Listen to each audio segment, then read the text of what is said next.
again, recreation. Something. This unthinkable act. Or it's just some garbage video somebody put out. Now shocking the world. An assassination attempt on former President Donald Trump. At a campaign rally filled with Secret Service and security, how did things go so wrong? Clearly, no! On Saturday in Pennsylvania was a failure.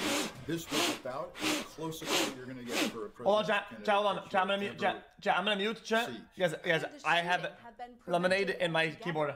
I'm standing there pointing at him for, 2-3 minutes. Secret Service is looking at us from the top of the barn. I'm pointing at that roof, just standing there like this. And next thing you know, 5 shots ring out. Why wasn't the shooting area being guarded by the Secret Service? They clearly identified it as a threat. Yet, mysteriously, they chose to put it outside the Secret Service perimeter of responsibility. And what does this mean for upcoming campaign stops and the future of the presidency? What I learned in Pennsylvania was a failure. And I don't think you'll find a credible Secret Service agent that will try to talk you out of that sad reality. This was a failure. And ultimately, whether we learn that really the police were supposed to cover that building and or that roof, the buck stops on the desk of the Secret Service. It was their security plan. It's their responsibility. They'll need to step up and say that.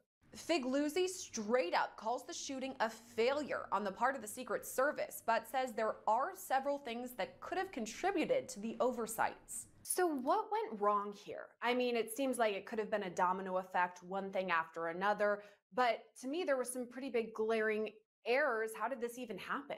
Yeah, I actually just dropped we got X giving his keyboard top before GTA 6 online, where I write a regular column, and it digs deeply into the potential scenarios that led to this fatality. Do you hear Let's this? Please not forget that while it was a near Do you hear that? former President Trump, it was a fatal shot for a spectator, and 2 other spectators now are in the hospital. That's my belly button. This was about as close you go over with your finger like this, right? Over your belly button, you go like this. In his column, over it. Writes, the Secret Service you get that sound. Saturday. Yo, what's up, ghost guy? To know why. Do you hear this? In my column, I look at potential scenarios.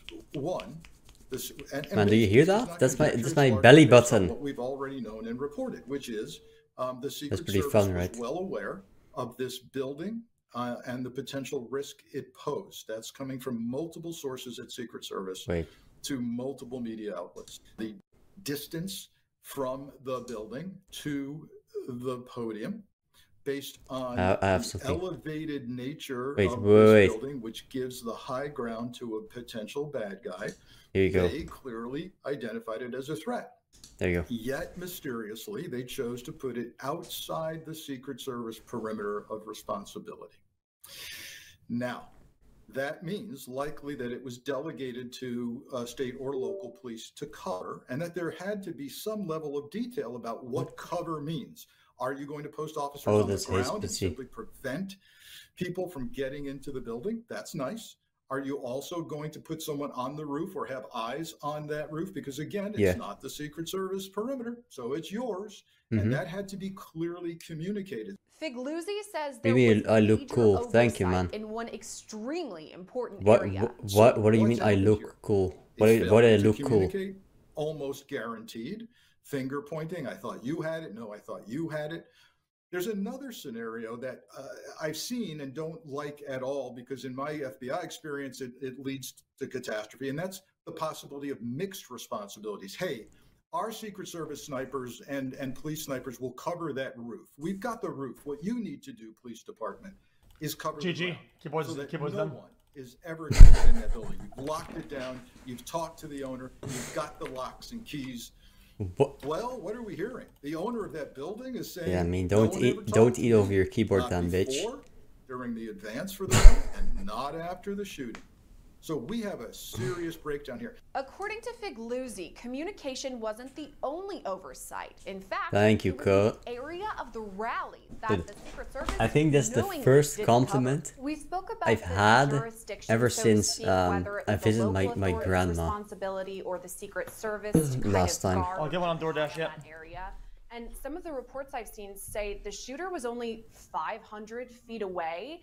So how do they make that determination that it should be the local authorities covering that area? Because I'm assuming they're not trained in the same way as the Secret Service. You are assuming correct, and that's a hard question, because you really can't have your this both ways. You can't say, oh yes, during the advance we recognize this building as a threat, and by the way, it's outside our perimeter and we gave it to the police.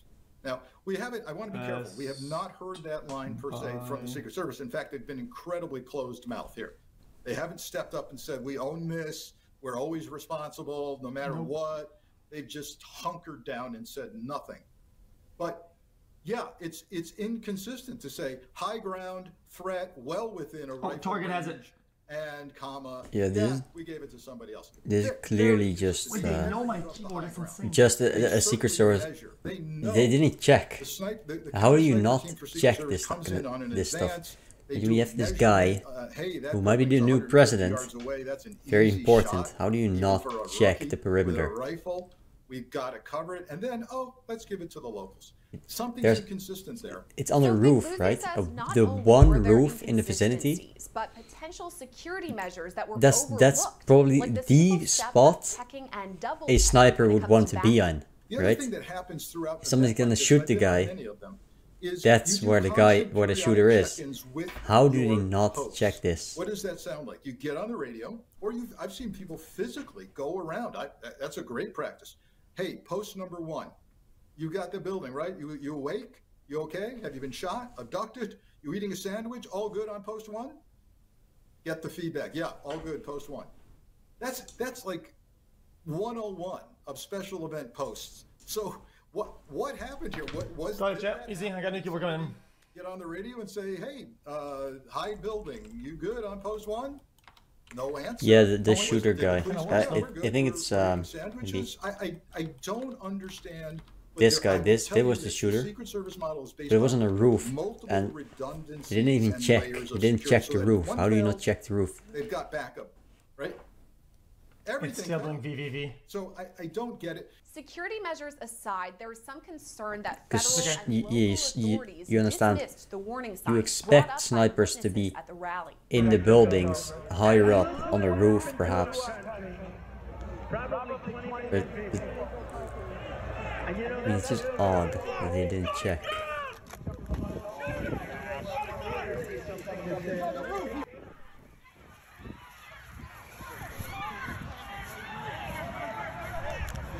He was up there for a couple of minutes. He was up there. You saw him up there for a couple of minutes. Absolutely. At least 3 to 4 minutes. And you were telling the police and the Secret Service. We were telling the police. We were pointing at him for the Secret Service. They were looking at us from the top of the barn. They were looking at us the whole time when we were standing by that tree. Could they see binoculars? Could they see him? Probably not, because the roof, the way the slope went, he was behind where they could see. Now, I know one of the big questions on everyone's mind, there are many that are unanswered, but what people I'm pretty sure really it was clamoring toward is why 20 or something. Yeah, he really young. He was 20, maybe 19, 18, something like that. Hey, there's someone but I think it was why might these not underage, so to speak, have been ignored?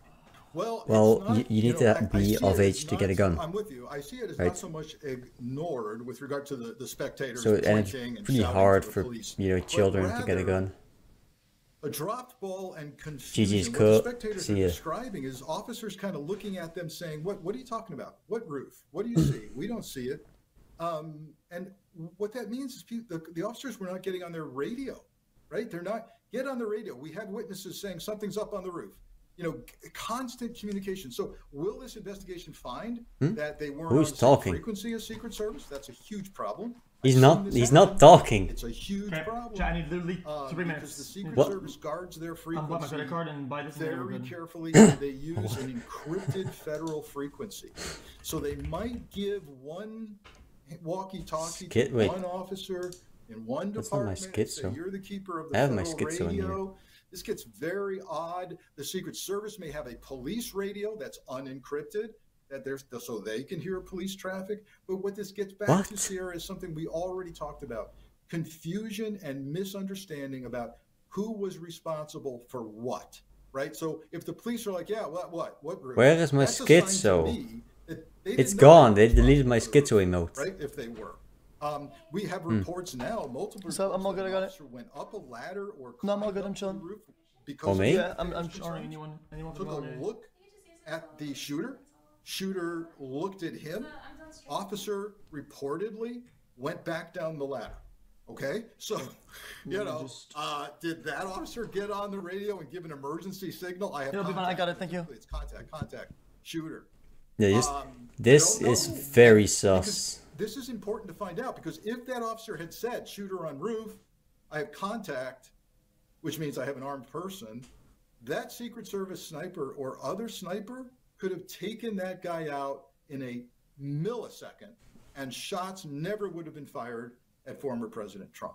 Now, we're still working to learn more about the shooter. Obviously, it's only been a couple of days since the incident, but we do know he's a 20-year-old person. I mean, to me, that's almost a kid. He can't even legally drink. So it's not in the way that he's this mastermind assassin who's been trained for years. To me, it almost seems like he slipped through the radar. Well, yeah, I mean, there isn't even any radar. He doesn't exist. He has virtually no social media, if any at all. The FBI, I was on a call this weekend for the media with the Department of Justice and FBI and Attorney General and the director. And they told us some interesting things. One of the things they said. Yeah, I think he has a Twitch account. He definitely has a Twitch account, Twitter account. So that he just doesn't post his face. That, the computer signature is not there. Social media is not there. It's all about his phone. And when they say they're focused on the phone, trying to gain access to the phone, what's that mean to us? It's encrypted. There's a password they can't break right now. That's what I took away from this. That's not their words, but my words. When they tell me they're focused on the phone, they're trying to access the phone. So look for, let's pay attention to what they find in that phone. Officials have already begun the search of Cripps' home and personal information, and Figluzzi expects even more details to come out in the coming weeks. By the way, they won't be able to open the phone. No shot. Complete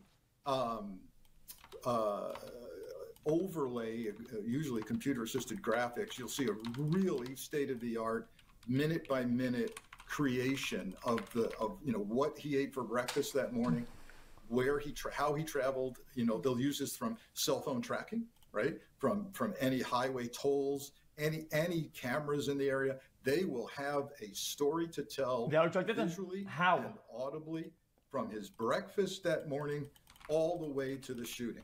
And they'll gather every witness's cell phone. They'll gather the media coverage footage. They'll gather the Secret Service radio traffic, the police radio traffic. All of that will be melded together to give us an actual step-by-step account of what happened and when. While investigators are still searching for a motive to the crime itself, there's still the lingering question of how the gunman was able to pull the trigger at all. The larger question, Sarah, is I can't even click anymore. My keyboard is just fucking cooked. Yeah, this guy, he was a plant. He was planted there by the Secret Service. They purposefully ignored every complaint about this guy, right? And then it's very suspicious how they shot him right after. They got him immediately after he shot, right? If he was really in a blind spot, you wouldn't expect this. You would expect them to have to check first and then kill him, right? But they got him immediately, which means he wasn't in a blind spot at all. They knew about this. They knew. They clearly knew. They clearly knew. Okay, so this guy was a plant. He was planted there to kill him by the Secret Service. But, well, nobody in the Secret Service really has a motive for this, right? Well, maybe they personally hate the guy because they work with him, but... Well, no. They did this, put it on him, and ignored him because someone else wants to kill him. Someone outside the Secret Service. Who might that be? Huh? Who? Who would gain the most from killing Donald Trump? That's very suspicious, right? That's pretty suspicious. It's very suspicious. It's also very suspicious. Don't you get this? There's something wrong here. There's a connection. It's interlinked. It's someone here might have been a mastermind behind this. It's not this young man. This young man is just a plant. It's a plant, man.